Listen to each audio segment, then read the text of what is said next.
Am here with the legendary Jennifer, and we are having a great conversation about performance, communication, and play. And I actually just did stand-up comedy on Friday night here at Congruent Coach Live in Las Vegas. Which is so good. Thank you. So good. I appreciate it, yes.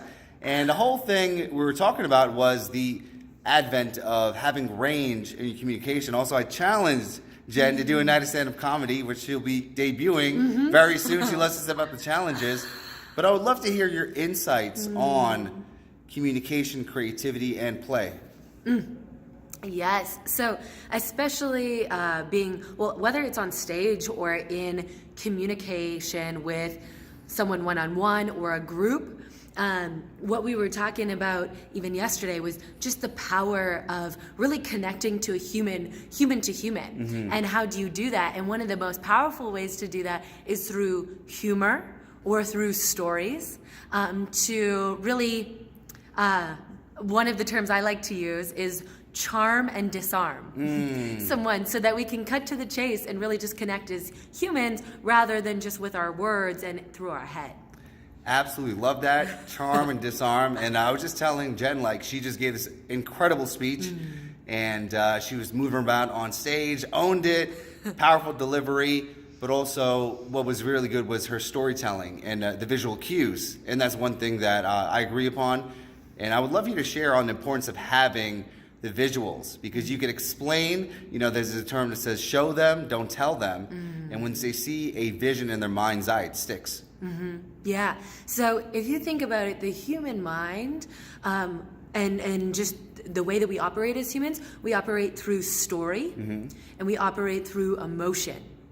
And so when we are speaking with someone, it is so important to paint the picture in their mind. If we're trying to drive home a point, we want to paint the picture. And one of the best ways to paint the picture is through either a story, a metaphor, or a simile. And so giving them an example of the point that you're trying to get across by sharing a story, whether it's I started today's talk by sharing more so like a metaphor or a story. It wasn't to illustrate a point that I knew that if I just shared the point, it wouldn't have landed as powerfully.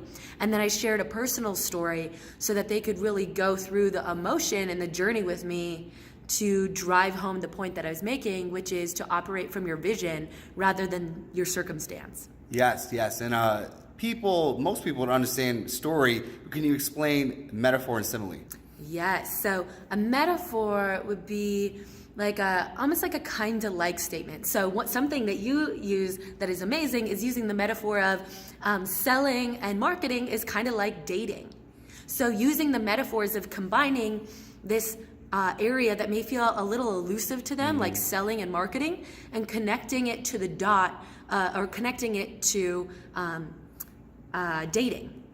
Something that they maybe are interested in or understand the concepts about.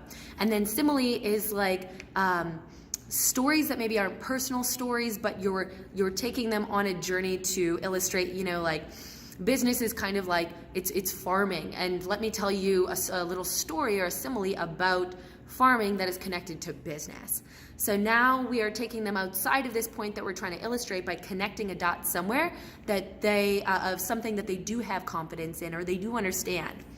I love that. And I think it's really great to explain concept points and metaphors and similes, kind of like some people have complex business models. So I'm the Netflix of blank, right? So I'm like the Uber of blank. So people understand what those software's devices are, but if you could cue it to something that they already know, they understand it much better. Yes. And then bringing back to your point that you shared at the beginning about the power of entertaining. So yes. People are craving to be entertained. They don't want any more information.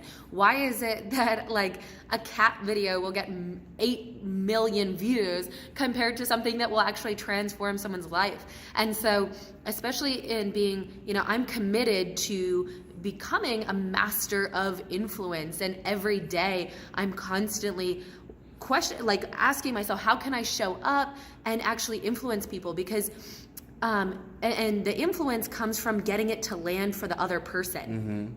And the way that we can do that is through bringing in humor, bringing in entertainment, so it opens up their mind and their creativity to actually receive the information. Speaking of humor and entertainment, I'm going to put you on the spot right now. Okay, I want you to deliver a joke to the audience. Okay. Okay. It could be inappropriate, doesn't matter, as long as they laugh. What is, you know? So whatever comes up. Oh, let me channel and align my chakras right now.